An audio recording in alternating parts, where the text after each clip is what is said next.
வணக்கம் and welcome to அரசியல் பேட்டை. வணக்கம் சார். வணக்கம் சுமையா. சார், இந்த நலம் காக்கும் ஸ்டாலின், உங்களுடன் ஸ்டாலின், இந்த சிறப்பான திட்டங்கள் மூலமா மக்கள் பயங்கரமா ஹெல்ப்ஃபுல்லா அவங்களுக்கு இருக்க பெற்றுட்டே வராங்க. ஆனா இந்த திட்டங்கள்ல ஸ்டாலின் அப்படின்ற பேர் இருக்கே, அப்படி இருக்கக்கூடாதே அப்படின்ட்டு அதிமுகவை சேர்ந்த சி வி சண்முகம் அவர்கள் வழக்கை தொடர்ந்தாங்க. இப்போ வழக்கூடிய ரிசல்ட் என்னவா இருக்கு அப்படின்னா, திட்டங்கள் ரொம்ப சிறப்பாக நடக்கிறதால அந்த பேர்லேயே நடக்கட்டும், ஒரு பிரச்சனையும் இல்லை அப்படின்ற மாதிரியான சொல்லியிருக்காங்க. கூடுதலாக ஒரு கருத்தும் தெரிவிச்சிருக்காங்க. உங்களுடைய அரசியல்ல பழிவாங்கக்கூடிய அந்த நோக்கத்தோட இப்படி செயல்படக்கூடாது அப்படின்ட்டு சொன்னது மட்டும் இல்லாம 10 லட்சம் ரூபாய் ஃபைனை கட்டுங்க அப்படின்ட்டு சி வி சண்முகம் அவர்களுக்கு ஒரு தீர்ப்பு வழங்கியிருக்காங்க. ஸோ இதை பேசி நிகழ்ச்சியை ஸ்டார்ட் பண்ண சரியா இருக்கும்னு நினைக்கிறேன். அதிமுகவுக்கு என்றைக்குமே நீதிமன்றத்தில் நன்மையே நடந்ததில்லை. எந்த வகையிலும் சரி, மற்ற ஜெயலலிதாவுடைய வழக்குகளாக இருக்கட்டும், எந்த வகையிலும் வழக்குகள்லையும் பார்த்தீங்கன்னா நீதிமன்றத்துக்கு போகும்போது, அது குறிப்பாக உச்சநீதிமன்றத்துக்கு போகும்போது கீழே விடுதலை வாங்கிடுவாங்க. குமாரசாமியுடைய கால்குலேட்டர் தப்பாக கணக்கு போடும், எது வேணாலும் நடக்கும். ஆனால் அது உச்சநீதிமன்றத்துக்கு போகும்பொழுது அங்கு இவர்களுடைய பருப்பு வேகாது. எப்பயுமே இல்லைங்கன்னா இப்போ ஒன்றும் இல்லைங்க. இதுனா ஒரு திட்டம் அறிவிக்கிறாங்க, ஒரு அரசு ஒரு திட்டம் அறிவிக்குது. புரட்சி தலைவர் எம்ஜிஆர் சத்துணவு திட்டம், அந்த திட்டத்தை அறிமுகப்படுத்தியவர் எம்ஜிஆர். அந்த திட்டத்தினுடைய பிரச்சாரகராக இருந்தவர் ஜெயலலிதா. திரும்ப 89 திமுக ஆட்சி வருது. திமுக ஆட்சியில் அந்த திட்டத்தை நிறுத்தலை, திட்டத்தை மேம்படுத்தினாங்க, சத்துணவோட முட்டை போட்டாங்க. ஆனால் அந்த திட்டம் இன்றளவுக்கும் புரட்சித் தலைவர் எம்ஜிஆர் சத்துணவு திட்டமாக தான் தொடர்கிறது.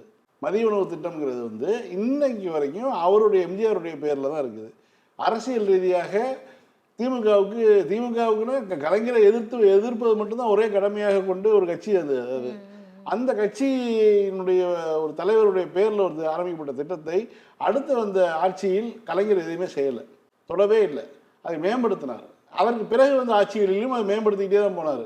அதே மாதிரி ஜெயலலிதாவுடைய ஆட்சி காலத்தில் கொண்டு வரப்பட்ட அம்மா உணவகம், மாநகராட்சி நிதியிலேருந்து கொண்டு வரப்பட்ட அம்மா உணவகத்தில் நடத்திட்டு இருந்தாங்க. அதை திமுக இப்போ வருது, 10 ஆண்டுகளுக்கு பிறகு ஆட்சிக்கு வந்ததுக்கு பிறகுமே எந்த இதையுமே செய்யலை.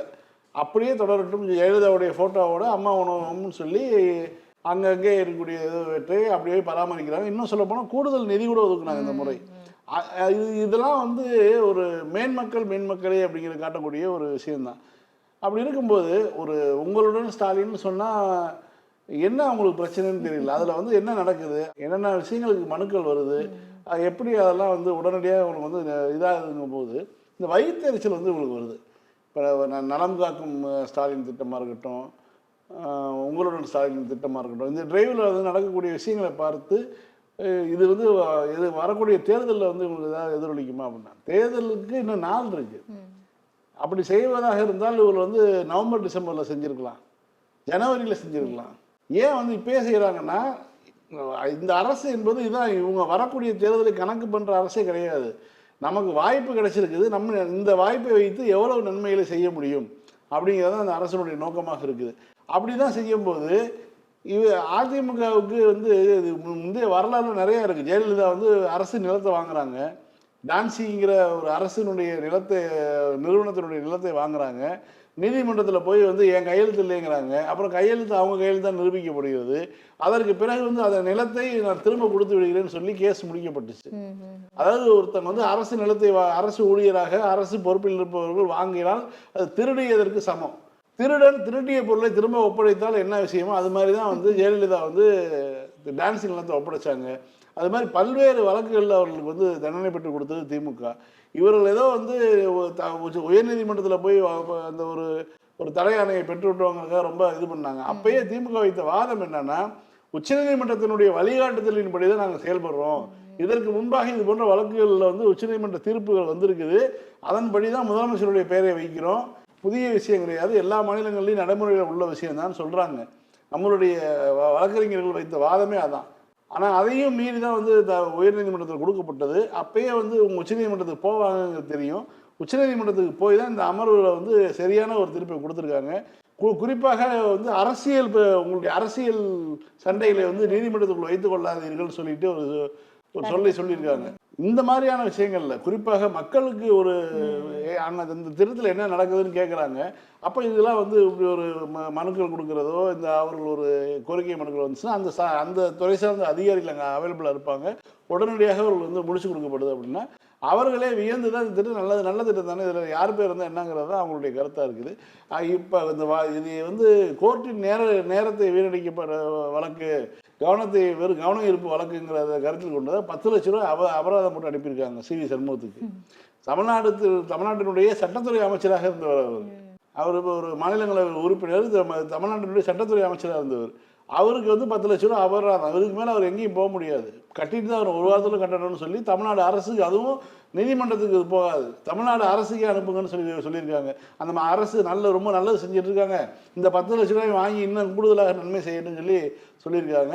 இது அதிமுகவுக்கு கிட்டத்தட்ட வந்து சாணி அடி, எடப்பாடி கொடுத்த சாணி அடி தான் நம்ம பார்க்க முடியும். அவர்கள் இதெல்லாம் வந்து பொருட்டாக எடுத்துக்கிறாங்களான்னு தெரியல. ஆனால் வந்து மக்கள் மத்தியில் அவர்கள் அம்பலப்பட்டு நிற்கிறாங்க ரொம்ப தெளிவாக. பொருளாதார வளர்ச்சி அப்படின்னு பார்த்தோம்னா இந்தியாவிலேயே இந்த பொருளாதார வளர்ச்சியில் முதல் மாநிலமாக தமிழ்நாடு இருக்குது அப்படின்ற ஒரு செய்தியை வந்து சில மாதங்களுக்கு முன்னாடி தான் நம்ம பார்த்தோம். இப்போ கூடுதலாக இன்னொரு செய்தி, இந்த பட்டியலை வந்து வெளியிட்டதே ஒன்றிய அரசு தான். இப்போ அவங்க வந்து முன்னாடி நம்ம கொடுத்துருக்கக்கூடிய அந்த புள்ளிகள், அந்த சதவிகிதம் வந்து என்னவா இருந்ததுன்னா 9.69. இப்போ வந்து அதை திருத்தி 11.19 இந்த சதவீதத்தில் வந்து தமிழ்நாடு பொருளாதாரத்தில் முதல் இடத்தை பெற்றிருக்கு அப்படின்ற ஒரு விஷயத்தை வந்து அனௌன்ஸ் பண்ணியிருக்காங்க. ரொம்ப ஒரு சிறப்பான விஷயமா பார்க்கப்படுது. இதில் கூடுதலா இன்னொன்று என்னன்னா 2 இலக்கு சதவீதத்தை கொண்ட ஒரே மாநிலமாக தமிழ்நாடு இருக்கு, அதுவும் MKS அவர்களுடைய ஆட்சி காலத்துல இருக்கு அப்படின்றது தான். கலைஞர் விட்டுட்டு போகும்போது 13.72 ஏதோ இருந்தது நம்பர், அந்த டபுள் டிஜிட். அதுக்கு பிறகு ஒரு பெரிய வீழ்ச்சி, அதுக்கு பிறகு 21 வந்ததுக்கு பிறகு வளர்ச்சியை வந்து அடைந்து இப்போ இரட்டை இலக்கத்துக்கு வந்திருக்கும். இதை பற்றி நம்ம விரிவாக தான் பேசியாகணும். கலைஞர் விட்டுட்டு போன அந்த 13 அப்படிங்கிற நம்பர் இருக்கு இல்லையா, அதுலேருந்து இந்த கிராஃபை வச்சு பாருங்க, நேரம் நம்ம எங்கே இருந்திருப்போம். இந்த இடையில இந்த ஒரு தொய்வு இருக்குது இல்லையா, அந்த தொய்வை வந்து நீங்கள் 2 ஆண்டுகள் தான் வந்து கோவிடை சொல்ல முடியும். மீதி வந்துலாம் அப்படிலாம் கிடையாது. ஆனால் ஜெயலலிதா ஆட்சி பொறுப்பேற்ற நாள்லேருந்து அந்த வீழ்ச்சி அடைஞ்சி மிக மோசமான ஒரு வீழ்ச்சிக்கு தமிழ்நாடு போயிருக்குது. இதில் தொழில் முதலீட்டாளர்கள் மாநாடெல்லாம் நடத்துகிறாங்க. 2 லட்சம் கோடி ரூபாய் வந்து முதலீடுலாம் கொண்டு வந்தாங்க. தங்கமணி வந்து இங்கிலீஷ்லலாம் பேசினாரு, எல்லாமே நடந்துச்சு. இதெல்லாம் வந்து நடந்து கடைசியில் வந்து ஒன்றுமே இல்லை. அதே மாதிரி எடப்பாடி பழனிசாமி உலகம் போல சுற்றுப்பயணம் போனார், தொழில் முதலீட்டை ஈர்த்து வராருன்னு சொன்னாங்க, என்னென்னமோ பண்ணாங்க, அதுலேயும் எந்த வளர்ச்சியும் காணாம்.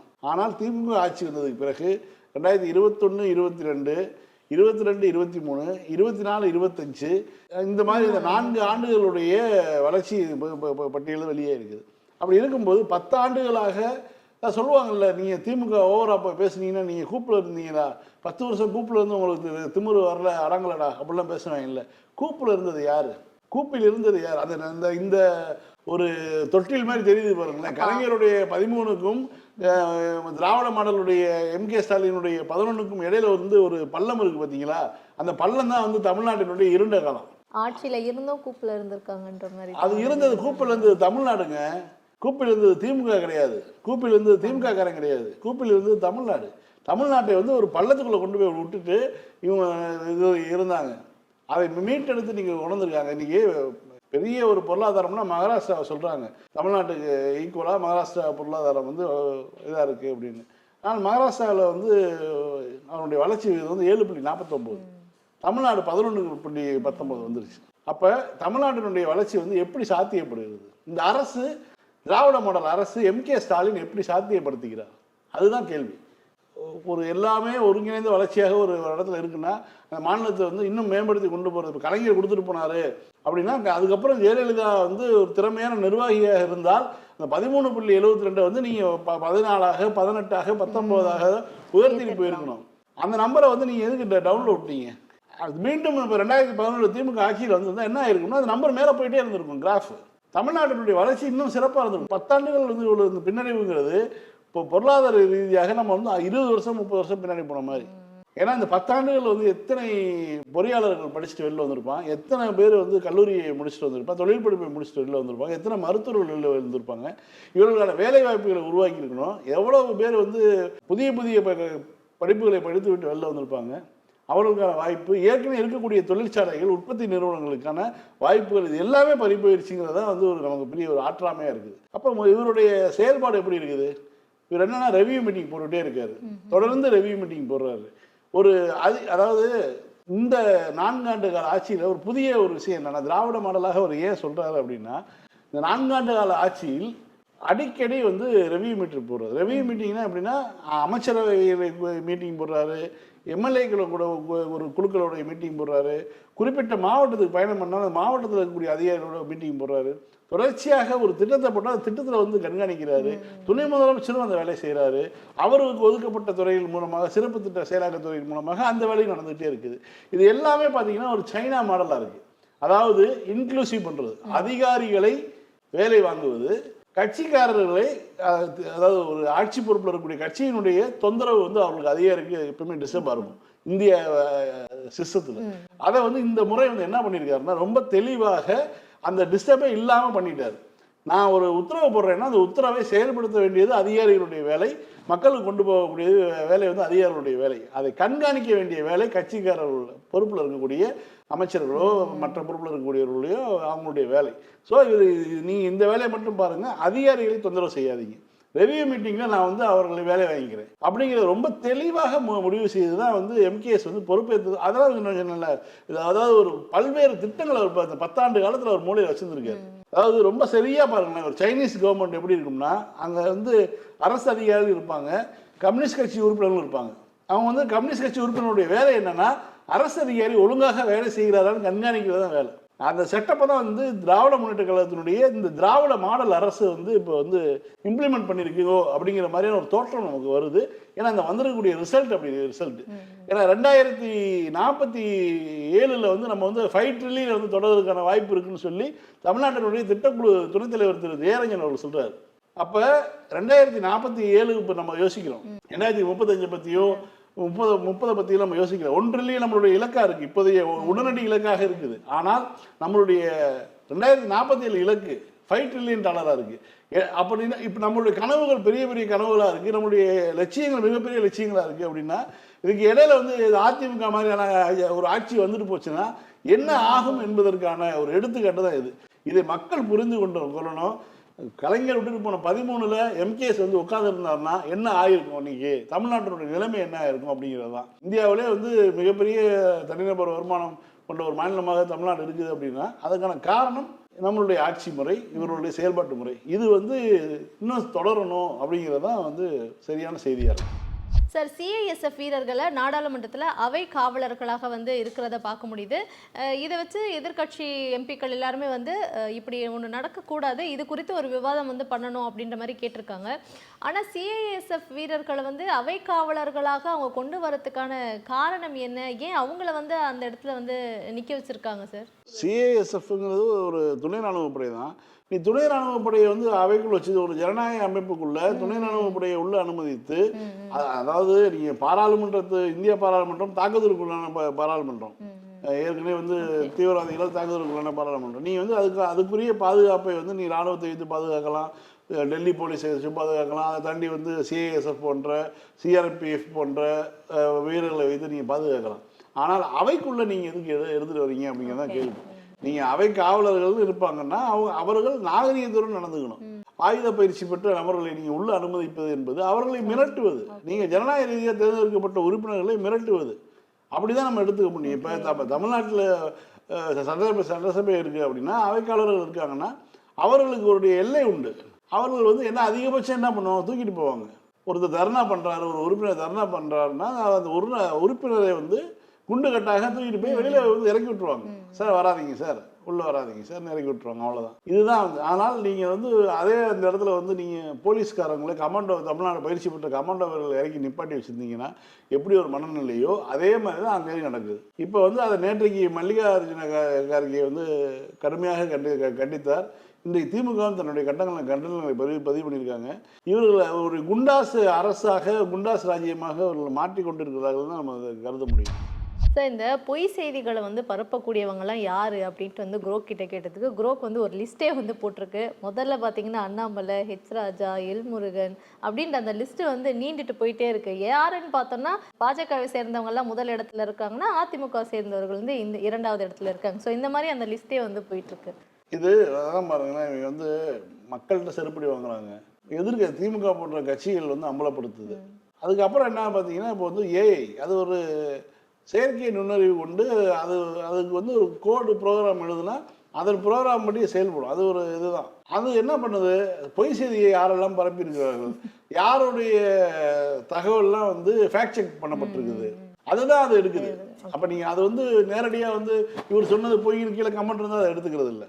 யாருடைய கருத்துக்கள் எல்லாம் ஃபேக்ட் செக் பண்ணப்பட்டிருக்குது, அது வந்து அது உண்மையாக பொய்யான்னு கண்டறியப்பட்டு அது அம்பலப்படுத்தப்பட்டிருக்கிறது. அது மாதிரிலாம் வந்து அது பெரிய ஒரு ஆய்வு செஞ்சு தான் அந்த முடிவை வெளியிட்டிருக்காங்க.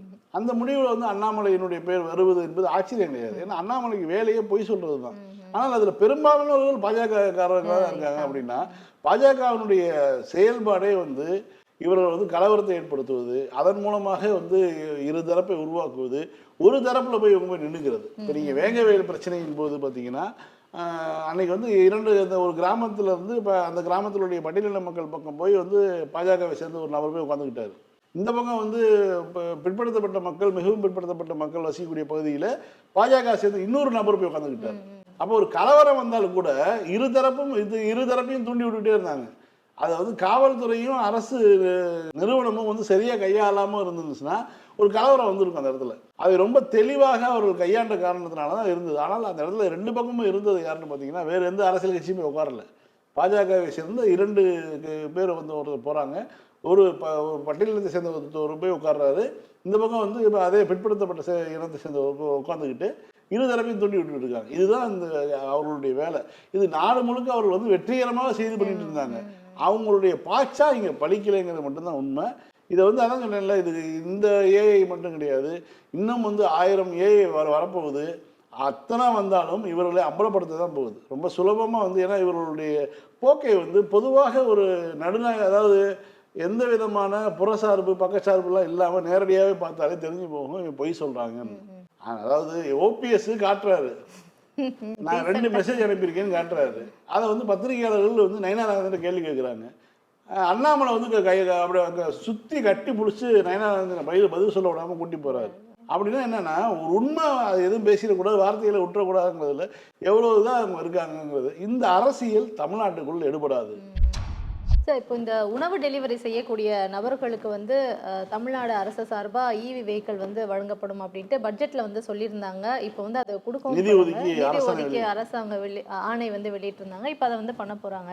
சில பேருடைய கேள்வி என்னவா இருக்குன்னா, இவங்க வந்து அரசாங்கத்தை சாராதவங்களா இருக்காங்க, அது ஒரு பிரைவேட் ஆர்கனைசேஷனுக்காக தானே அவங்க ஒர்க் பண்ணுறாங்க. இதில் வந்து அரசு இவங்களுக்கு இந்த வெஹிக்கிள் வந்து கொடுக்கறது அப்படின்னா என்னவா இருக்கும், என்ன காரணம்? இல்லை, அவங்க வந்து தொழிலாளர்கள், அவங்க வந்து குறிப்பிட்ட நிறுவனத்துலலாம் வேலை செய்யலை, அவங்க வந்து ஒப்பந்த தொழிலாளர் கிடையாது. அவங்க வந்து ஒரு ஆப்பை டவுன்லோட் பண்ணிக்கலாம். அந்த ஆப்பில் வந்து எந்த ஒரு உணவு டெலிவரி பண்ணக்கூடிய ஆப்போ அவர்களுக்கு தோதாக எல்லா பெரும்பாலானவர்கள் வந்து 2 ஆப்பும் வச்சுருப்பாங்க, உடையும் வச்சுருப்பாங்கன்னு வச்சுக்கோங்களேன். அது இல்லாமல் வந்து நீங்கள் மற்ற சரக்குகளை டெலிவரி பண்ணுறது, லெட்டர்ஸ் வாங்கி கொண்டு போய் கொடுக்குறது, அந்த மாதிரி நிறுவனத்துலேயும் வச்சுருப்பாங்க. ஸோ எது அவங்களுக்கு வந்து இது தேவையோ அவர்கள் வந்து என்னென்னா பொருட்களை வந்து எடுத்து சென்று உரியவர்களும் கொடுக்கக்கூடிய ஒரு வேலை செய்கிறாங்க. அவர்கள் எந்த அமைப்பிலும் சாராத அமைப்பு சாரா தொழிலாளர்கள். இவர்களை வந்து கனிவுடன் நடத்த வேண்டியது அரசனுடைய வேலை.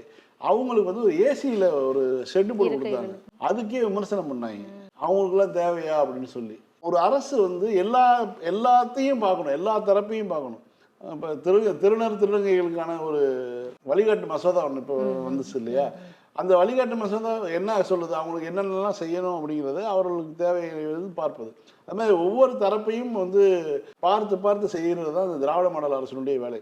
குறிப்பாக இந்த உணவு டெலிவரி பண்ணக்கூடியவர்களுக்கு வந்து வெயிலில் வந்து போகிறாங்க வராங்க, எல்லோருக்குமே தெரியும், நமக்கும் தெரியும், நம்மளும் வந்து டெலிவரி வாங்கிட்டு தான் இருக்கோம், பயன்படுத்துகிறோம். அப்போ அவர்களுடைய பிரச்சனை என்ன? அப்போ அவர்களுடைய பிரச்சனைலாம் இருக்கும்போது அவர்களுக்கு என்ன அரசு உதவி பண்ண முடியும்? ஒரு ஷெட்டு போட்டு தர முடியும். பகல் நேரங்களில் வெயில் உக்கிரமாக இருக்கக்கூடிய இடத்துல வந்து நீங்கள் இந்த ஏசியில் கொஞ்சம் நேரம் ஓய்வு எடுத்துகிட்டு போகலாம் அப்படிங்கிறதுக்கான ஒரு வாய்ப்பை ஏற்படுத்துகிறாங்க. அதற்கு அடுத்த கட்டமாக என்ன செய்யலாம் முடியும் அப்படின்னா, அப்போ வந்து ஒரு வண்டி கொடுக்கலாம். அப்போ வண்டினா வந்து ஒரு அரசு வந்து ஒரு பெட்ரோல் வாகனமையும் வேறு இந்த மாதிரியான விஷயங்களை பண்ண முடியாது. ஏன்னா வந்து அதை வந்து இந்தியாவுடைய கொள்கை முடிவாக இருக்குது. பெரும்பாலான வாகனங்களை வந்து வாகனங்களாக மாற்றுவது, அதாவது எலக்ட்ரிக் வாகனமாக மாற்றுறது வந்து கொள்கை முடிவாக இருக்குது. அப்போ என்ன பண்ணுறாங்க, பட்ஜெட்டில் அறிவிக்கிறாங்க, நான் 2000 பேருக்கு வந்து கொடுப்போம்னு சொல்கிறாங்க. அந்த 2000 பேருக்கு வந்து ஒரு 20,000 ரூபாய் மதிப்புள்ள ஒரு வாகனத்துக்கான ஒரு இதை வந்து நிதியை ஒதுக்கி அரசனை வெளியிட்டிருக்காங்க. இது இப்போ இந்த 2000 பேர் வந்து சென்னைக்குள்ளே வந்து சென்னையோ மற்ற பகுதியிலேருந்து ஒரு பயன்பெறுவான்னு வச்சுங்களேன். இதன் மூலமாக அவர்கள் வந்து பெட்ரோல் செலவு மிச்சமாகும். அதே மாதிரி இவங்க எங்கே போய் இவங்க வந்து உணவு இது பண்ணுறாங்களோ அங்கேயே கூட சார்ஜ் போட்டக்கூடிய வசதியும் அடுத்து ஏற்படுத்தி தர சொல்லுவாங்க. பெரிய பெரிய உணவு நிறுவனமாக இருந்தால் அது சிஎஸ்ஆர் ஃபண்டுங்கிற மாதிரியான விஷயங்களை வந்து பண்ணணும், அதை ஏற்படுத்தி கொடுப்பாங்க. அப்போ வந்து அவர்களுக்கு அது ஒரு மிச்சமாகும், சுற்றுச்சூழலும் மாசடைவதிலிருந்து குறையும் அப்படிங்கிறது அரசுடைய நிலைப்பாடு. ஆனால் வந்து சொன்னதை சொன்ன மாதிரி செஞ்சிருக்கு இந்த அரசுங்கிறது தான் ரொம்ப முக்கியமான ஒரு செய்தி. அது சார், சட்டமன்றத்தில் தமிழ்நாடு அரசு இயற்றிய மசோதாக்கள் எல்லாமே வந்து ஒப்புதலுக்காக ஆளுநர் கிட்ட தான் வந்து போகும். பட் ஆளுநர் வந்து இதுதாண்டா நம்மளுடைய டைம் அப்படின்ட்டு பல மசோதாக்களுக்கு வந்து ஒப்புதல் கொடுக்காமலே வச்சிருந்தாரு. இடையில உச்சநீதிமன்றம் வந்து நீங்க என்ன கொடுக்குறத நாங்க கொடுக்குறோம் அப்படின்ட்டு கிட்டத்தட்ட 10க்கும் மேற்பட்ட மசோதாக்களுக்கு வந்து ஒப்புதல் வந்து வழங்கியிருந்தாங்க. ஆனா இருந்தாலும் ஆளுநர் கையில ஒரு 2-3 மசோதாக்கள் இருந்தது. அதுல ரொம்ப முக்கியமானது வந்து கலைஞர் பல்கலைக்கழகம் மசோதா தான். இப்ப அந்த மசோதாவை வந்து அவர் ஜனாதிபதிக்கு அனுப்பி வச்சிருக்காரு. அப்படின்னா அதுக்கு நான் ஒப்புதல் தரமாட்டேன் அப்படின்றது விருப்பம் இல்லை, அதுதான் எடுத்துக்கணும். புரியலைங்க, கலைஞர் மீது ஏன் இவ்வளவு வெறுப்பு? நம்ம ஒரு அரசு தமிழ்நாட்டில் இவ்வளவோ பல்கலைக்கழகங்கள் இருக்கு. அப்படியான ஒரு சூழல் இருக்கும்போது இந்த பல்கலைக்கழகத்துக்கு வேந்தராக முதல்வர் இருக்க போகிறாருங்கிற ஒரு செய்தி. ஸோ இவர் வந்து அதுக்கு நான் ஒப்புதல் கொடுக்க மாட்டேங்கிறார். கலைஞருடைய பெயரில் வந்து ஒரு பல்கலைக்கழகம் அமைவது என்பது ரொம்ப சிறப்பான ஒரு விஷயம் தான் நம்ம பார்க்க முடியும். ஏன்னு கேட்டிங்கன்னா, அம்பேத்கர் பிறந்த மண்ணில் கூட அம்பேத்கர் பெயரில் ஒரு பல்கலைக்கழகம் அமைக்காத ஒரு சூழல் இருந்தது. போராட்டம் பண்ணி அதை தடுத்துக்கிட்டு இருந்தாங்க. கலைஞர் தமிழ்நாட்டில் வந்து அம்பேத்கர் சட்டக்கல்லூரியில் அதை வந்து சட்ட பல்கலைக்கழகமாக மாற்றினார். இப்படி எளியவர்களுக்கும் பட்டியலினத்தை சேர்ந்தவர்களுக்கும் போராடிய ஒரு தலைவருடைய பெயரை ஒரு பல்கலைக்கழகத்துக்கு வைப்பதில் நான் பெருமை கொள்கிறேன் அப்படின்னு கலைஞர் அந்த விழாவில் பேசினார். தமிழ்நாட்டுக்கு தான் அந்த பெருமைன்னு சொன்னார். அப்படியேப்பட்ட ஒரு கலைஞர் பெயரில் ஒரு பல்கலைக்கழகம் அமைவது அதிகார வர்க்கத்துக்கு எவ்வளவு தூரம் எரிச்சலா இருக்குன்னு பாருங்க. அதை வந்து திரௌபதி முர்மு தான் முடிவெடுக்கணும் அப்படிங்கிற அளவுக்கு இந்திய ஜனாதிபதிக்கு அனுப்புறாருன்னா, அதுவும் குறிப்பா வந்து அதே மாதிரி வந்து இன்னொரு பில்லு, அதாவது விளையாட்டு பல்கலைக்கழகம். தமிழ்நாட்டினுடைய விளையாட்டுத்துறையினுடைய வளர்ச்சி அந்த ஒன்றிய அரசினுடைய நிதியே இல்லாமல் பெரிய அளவில் பண்ணிட்டு இருக்காங்க. இந்தியா ஒரு சதுரங்க போட்டியிலேருந்து பல்வேறு விஷயங்கள் நடத்தி ஒரு பெரிய ஒரு பேர் கிடைச்சிருக்குது. அப்படி இருக்கும்போது தமிழ்நாட்டை விளையாட்டுத்துறை நோக்கியும், ஏன்னா நீங்கள் வெறும் எல்லோரும் வந்து இப்போ ஏஐலாம் வந்ததுக்கு பிறகு வந்து பல இது பிரச்சனை ஆகும், பல வேலை வாய்ப்புகள் வந்து இதாகும். அப்படி இருக்கும்போது இதையும் இந்த துறையும் வளர்த்துட்டு போகணுமா இல்லையா? விளையாட்டுத்துறைங்கிறது உடல் சார்ந்தது. அதை வந்து ஒரு கம்ப்யூட்டர்னால விளையாட முடியாது, ஒரு நாளைக்கு ஒரு ரோபோனால வந்து மனிதனுடைய இதை ஈடுகட்ட முடியாது. அந்த இடத்துல வந்து அப்போ அந்த துறையும் வளர்த்துட்டு போகணும். அதுதான் எதிர்காலம், அதுக்கு ஒரு பெரிய எதிர்காலம் இருக்குதுங்கிறத கணித்து தான் தமிழ்நாடு அரசு அந்த விளையாட்டு பல்கலைக்கழகத்தை இது பண்ணுறாங்க. அதுக்கும் அந்த 2 பில்லையும் நிப்பாட்டி இப்போ அனுப்பியிருக்காரு. அதாவது பெரிய மனிதர்களுடைய குணம்னா அதுக்கான குணம் இருக்கணும், அந்த குணத்தோடு தான் நடந்துக்கணும், வகிக்கின்ற பொறுப்புக்காக நடந்துக்கணும். இவர் அனுப்பும் போதே தெரியுது இவருடைய எண்ணம் வந்து எப்படின்னு தெரியுது. இருந்துட்டு போட்டோம். ஆனால் கண்டிப்பாக அந்த பல்கலைக்கழகம் தொடங்கப்படும். கலைஞருடைய, ஏன்னா எல்லாத்துக்கும் பல்கலைக்கழகம் தொடங்கி தமிழ்நாட்டினுடைய பெரும்பாலான பல்கலைக்கழகத்தை தொடங்கிய ஒரு கலைஞர், அவர் பேரில் பல்கலைக்கழகம் விளையாடினா எப்படி? ஃபைன் சார், திரும்ப நாளைக்கு இதே நிகழ்ச்சியில் சந்திப்போம். மீண்டும் நாளை மாலை 6:30 மணிக்கு அரசியல் பேட்டை நிகழ்ச்சியில் சந்திக்கலாம். நன்றி.